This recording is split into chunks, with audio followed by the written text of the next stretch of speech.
मित्रों नमस्कार। स्वागत है आपका ADRGS एकेडमी पर।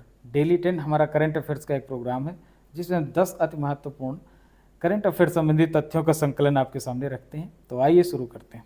डॉक्टर स्वाति नायक नॉर्मन ई बोरलॉग पुरस्कार 2023 के कारण चर्चा में रहे और यह पुरस्कार जीतने वाली ये तीसरी भारतीय कृषि वैज्ञानिक बनी। ठीक है, थर्ड।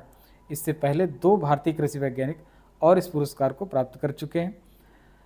डॉक्टर स्वाति नायक नई दिल्ली स्थित अंतर्राष्ट्रीय चावल अनुसंधान संस्थान में क्या है, बीज प्रणाली और उत्पादन प्रबंधन की कैटेगरी में साउथ एशिया की हेड है और कहाँ, eri international rice research institute Delhi स्थित। ठीक है, तो सीड लेडी के रूप में प्रसिद्ध है ये। ठीक है, बीज अनुसंधान के क्षेत्र में इनको बहुत ही महारत हासिल है। आगे चलते हैं।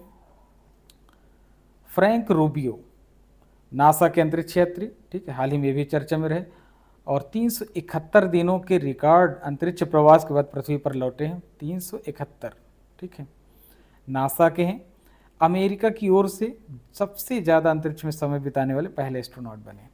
अमेरिका की ओर से बात हो रही, ध्यान देने वाली बात यह है इसमें कि अमेरिका की ओर से सबसे ज़्यादा अंतरिक्ष में स्पेस में समय बिताने वाले पहले एस्ट्रोनॉट बने हैं। इससे पहले यह रिकॉर्ड मार्क वी हेई के पास था जिसे इन्होंने तोड़ दिया है। और अंतरिक्ष स्पेस स्टेशन में अगर हम सबसे ज़्यादा समय बिताने की बात करें तो रूबियो का ओवरऑल रैंकिंग में तीसरा स्थान है। फ्रैंक रूबियो का क्या है, ओवरऑल रैंकिंग तीसरी है। ठीक है, और सबसे ज़्यादा की बात करें तो वो हैं वैलेरी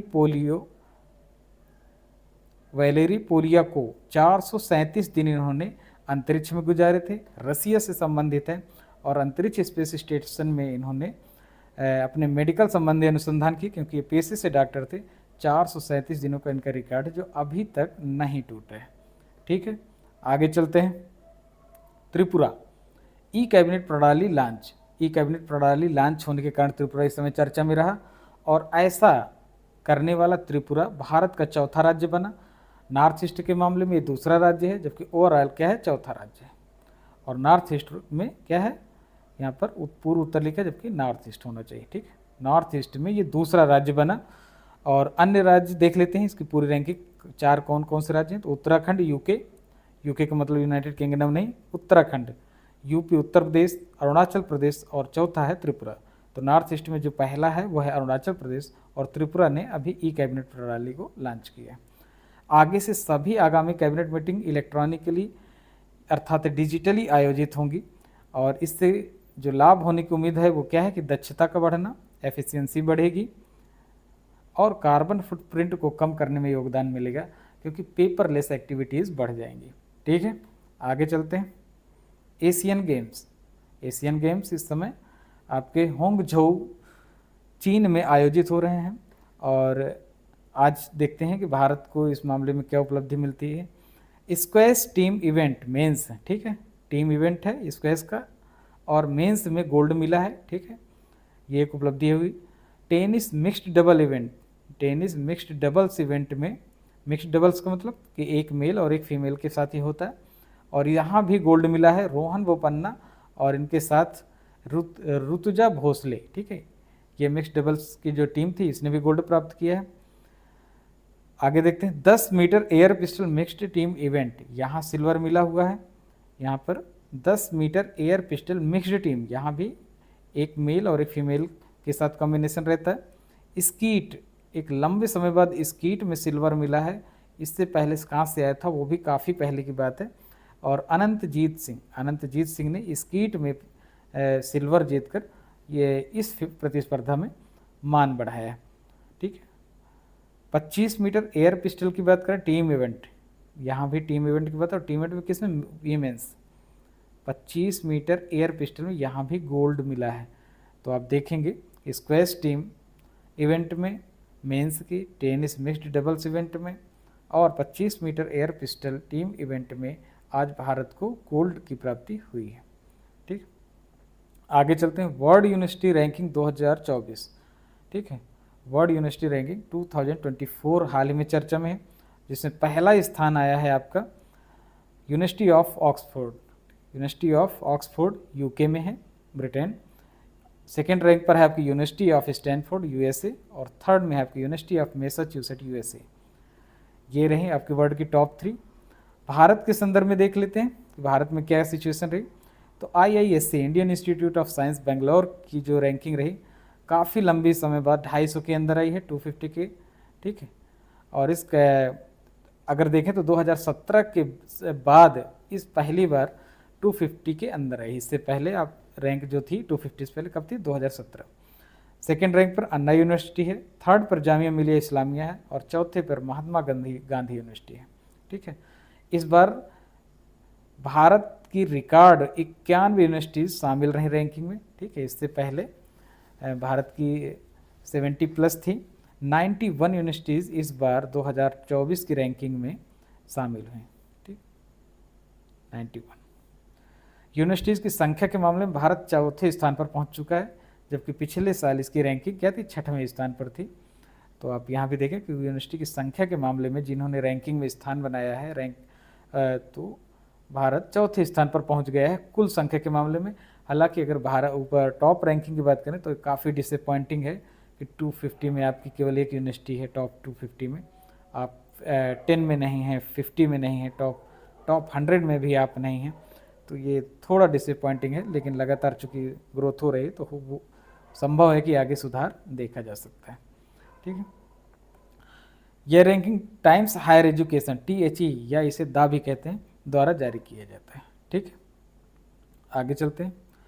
जॉर्ज एवरेस्ट कार्टोग्राफी संग्रहालय, जॉर्ज एवरेस्ट कार्टोग्राफी संग्रहालय ये हाल ही में चर्चा में, ये भारत का क्या है, पहला कार्टोग्राफी म्यूजियम है।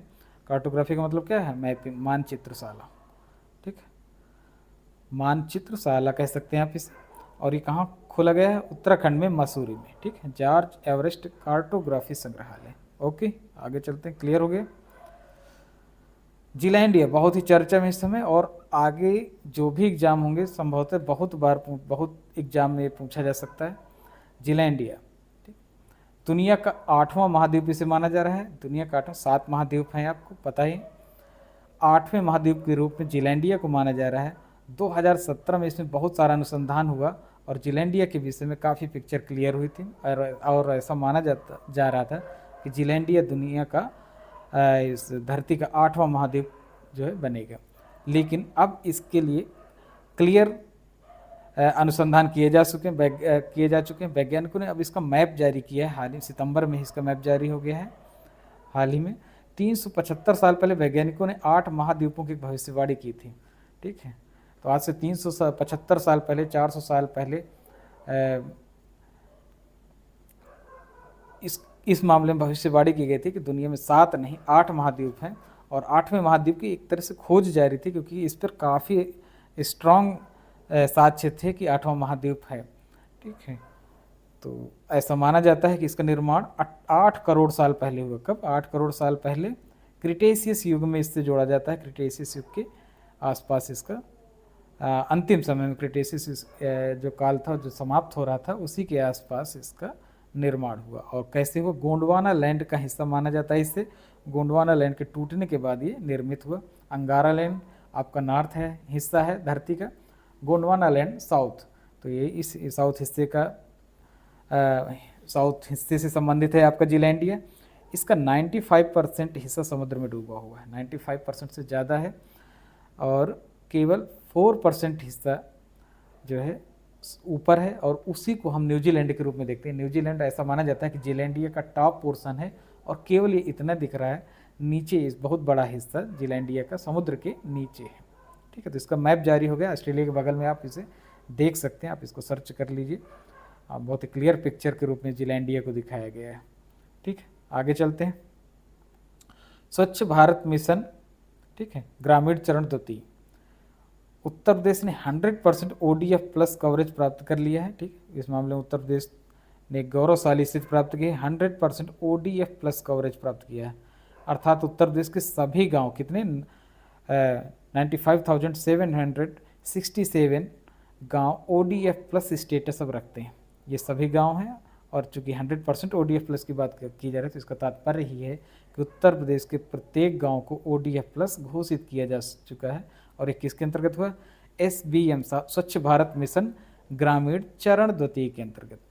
इस चरण के अंतर्गत जो 2025 तक पूरे भारत को ODF प्लस घोषित करने की योजना है, और इस क्रम में एक महत्वपूर्ण पड़ाव है कि उत्तर प्रदेश ने इस अचीवमेंट को पहले ही प्राप्त कर लिया है। आगे चलते हैं। National smart cities conclave 2023 India smart cities award contest इसके दौरान आयोजित किए गए। ठीक है, national smart city conclave 2023 Indore में हुए हैं। ठीक है, और इसी दौरान India smart cities award contest ISAC क्या है आपका, India smart cities award contest. ये 100 स्मार्ट सिटीज़ के बीच एक कंपटीशन हुआ और उसके आधार पर विजेता घोषित किए गए, अवार्ड मिले, और ये राष्ट्रपति द्रौपदी मुर्मू के द्वारा ये अवार्ड वितरित किए गए। तो स्टेट कैटेगरी में देखें क्या रहा सीन। पहला स्थान स्टेट कैटेगरी में स्मार्ट सिटीज़ के मामले में पहला स्थान मध्य प्रदेश का, दूसरा तमिलनाडु का, और थर्ड में यूपी और राजस्थान संयुक्त रूप से हैं। ठीक है, तो यूपी का स्थान क्या है, थर्ड, राजस्थान के साथ मिलकर। ठीक, आगे देखते हैं स्मार्ट सिटीज़ के मामले में क्या स्थिति है। स्मार्ट सिटीज़ में अभी आपने स्टेट के मामले में देखा तो यहाँ पर पहला स्थान इंदौर को मिला है, दूसरा सूरत को, और तीसरे में आपका आगरा है। ठीक है, क्लियर।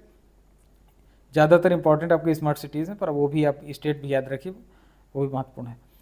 केंद्र शासित प्रदेश की बात करें तो चंडीगढ़ का स्थान इसमें प्रथम रहा है। ठीक है, स्मार्ट सिटी मिशन कब लॉन्च हुआ आपका, 2015 में जून में स्मार्ट सिटी मिशन को लॉन्च किया गया था।